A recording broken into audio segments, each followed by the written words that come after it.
Лековите кои помагаат за намалување на нервната напнатост, немирот, стравот и несигурноста се најпродаваните лекови во државата, говорат последните извештаи на Фондот за здравство. Во 2016 година за 2% за разлика од 2015 е зголемена продажбата на анксиолитици, а диазепамот, според бројот на продадени рецепти, е се уште најпопуларен лек во државата.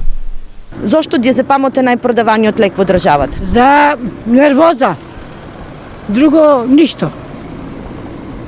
И пари. Да имаш пари, ќе бидеш човек, ако не, нема да бидеш човек. Поради стресо, што нервози има народо се више. Нема доволно ништо. Јас го употребувам и не го употребувам више. Знаеш, гледам дека ствара зависност. Постојаните реклами за намалување на антибиотиците се уште не го даваат очекуваниот резултат. Продажбата на антибиотици во 2016 е зголемена за 1,5%. Ги плаќаме последиците на нерационално користење претходните години. Иако и сега може уште да се намали уште за пола. Тоа би било идеално. Мислам да сега се...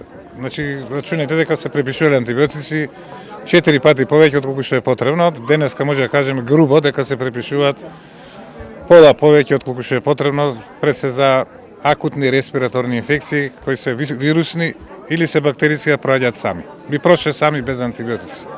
Последниот извештај на Фондот за здравство укажува дека расте бројот и неиздадени рецепти. Во 2016 година во источниот дел од државата биле издадени вкупно 2.183.232 рецепти. Според бројот на осигуреници, најмногу рецепти има издадено во Берово.